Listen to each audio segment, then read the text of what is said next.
Nellore రాంజీనగర్ YCP ఆఫీసులో జిల్లా minority విభాగం అధ్యక్షులు 48వ డివిజన్ ఇన్ఛార్జ్ షేక్ సిద్దిక్ ఆధ్వర్యంలో టీడీపీ జనసేన పార్టీల నుంచి ఆబిద్ టీం 100 కుటుంబాలు YSR Congress party Nellore city incharge and MLC Parvathareddy Chandrasekhar Reddy కలిసి వైఎస్ఆర్ కాంగ్రెస్ పార్టీలో చేరారు.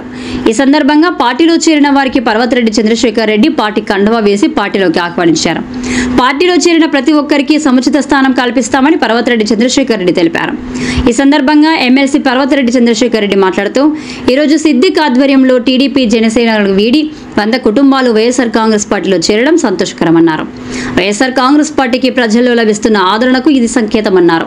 కూటమి ప్రభుత్వం అవలంబిస్తున్న ప్రజా వ్యతిరేక విధానాల వలన ఆ పార్టీ 11 నెలల్లోనే ప్రజాగ్రహానికి గురైందన్నారు. అబద్ధపు హామీలిచ్చి మోసపు మాటలతో ఈ రోజు చంద్రబాబు ప్రజల్ని నిలువునా దగా చేశారని ఆరోపించారు. వైఎస్ఆర్ కాంగ్రెస్ పార్టీ పట్ల ప్రజలు పూర్తి విశ్వాసం వ్యక్తం చేస్తున్నారని తెలిపారు. మళ్లీ ఎన్నికలు ఎప్పుడు వచ్చినా ఈ రాష్ట్రానికి జగన్మోహన్ రెడ్డిని మరోసారి ముఖ్యమంత్రిని చేసుకోవాలన్న ఆకాంక్ష ప్రజల్లో స్పష్టంగా కనిపిస్తుందన్నారు. వైఎస్ఆర్ కాంగ్రెస్ పార్టీ ఈ రోజు కష్టపడుతున్న ప్రతి కార్యకర్తకి రాబోయే రోజుల్లో సముచిత గౌరవం కల్పిస్తామని తెలిపారు. ఈ కార్యక్రమంలో 42వ డివిజన్ కార్పొరేటర్ కరీముల్లా, వైసీపీ నాయకులు రఫీబాయ్, జిల్లా activity secretary Zahid, YCP senior నాయకులు ఖజానా వెంకటశేషయ్య, ఆచారి, బెల్లంకొండ వాణి, మునికృష్ణ, మున్నా, సాబీర్, రబ్బు, ఇంతియాజ్, నాయాబ్, అస్లాం తదితరులు పాల్గొన్నారు.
కొంచెం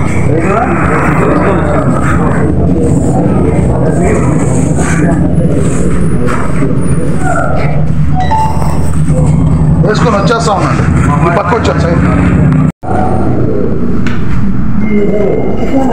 ఈరోజు నెల్లూరు నగర నియోజకవర్గంలోని 48వ డివిజన్ నుంచి సిద్దిక్ బాయ్ జిల్లా మైనార్టీ అధ్యక్షుడు, అలానే 48వ డివిజన్ ఇన్ఛార్జ్ అయినటువంటి సిద్దిక్ బాయ్ ఆధ్వర్యంలో ఆబిద్, ఆయన యొక్క స్నేహితులు కానీ అనుచరులు కానీ వారందరూ కూడా సుమారుగా 100 మంది ఈరోజు వైఎస్ఆర్ కాంగ్రెస్ పార్టీలో చేరడం చాలా సంతోషంగా ఉంది. కూటమి ప్రభుత్వం ఏర్పడిన తర్వాత ఒక్క సంవత్సరం కూడా కాకముందే 164 సీట్లు వచ్చినాయి. వాళ్ళకి ఎన్నో హామీలు చెప్పినారు, ఒక్క హామీ కూడా నెరవేర్చక కూడా ఈరోజు సంవత్సరం కాకముందే ఈరోజు తెలుగుదేశం పార్టీని కానీ ఆ కూటమి ప్రభుత్వాన్ని కానీ ప్రజలందరూ కూడా అసహించుకుంటా ఉన్నారు. చెప్పిన మాట ఒక్కటైనా కూడా నెరవేర్చకుండా ఈరోజు ప్రజలందరినీ కూడా రోడ్డు మీద నిలబెట్టినటువంటి పరిస్థితి చంద్రబాబు నాయుడు గారి ప్రభుత్వంలో కనపడతా ఉంది. సో ఇక్కడే అందరికీ కూడా ఒక విరక్తి భావం రావడం, ఈరోజు వైఎస్ఆర్సీపీని అనవసరంగా పోగొట్టుకున్నాం, జగన్మోహన్ రెడ్డి గారిని దూరం చేసుకున్నాం అనే బాధ ఈరోజు ప్రతి సామాన్యుల్లో కూడా కనపడతా ఉంది. కేవలం సంక్షేమ పథకాలే కాదు, అభివృద్ధి కానీ ఉద్యోగస్తుల్లో కానీ ప్రతి ఒక్కరిలో కూడా ఆ వేదన అన్నది ఈరోజు కనపడతా ఉంది. తిరిగి జగన్మోహన్ రెడ్డి గారు రావాలి, జగన్మోహన్ రెడ్డి గారు వచ్చినప్పుడే ఈ సమాజంలో అటు సంక్షేమం కానీ అభివృద్ధి కార్యక్రమాలు కానీ ఉద్యోగస్తులు కానీ ప్రతి ఒక్కరికి కూడా మంచి జరుగుతుంది అనే నమ్మకం ఈరోజు ఏర్పడింది. అంటే అమావాస్య చూసిన తర్వాతనే పౌర్ణమి విలువ తెలుస్తుంది అంటారు. అలా జగన్మోహన్ రెడ్డి గారి అనేక కార్యక్రమాలు ఆ రోజు చేసినప్పటికీ కూడా ఆయన బహుశా చాలా మందికి చులకనైపోతాడేమో.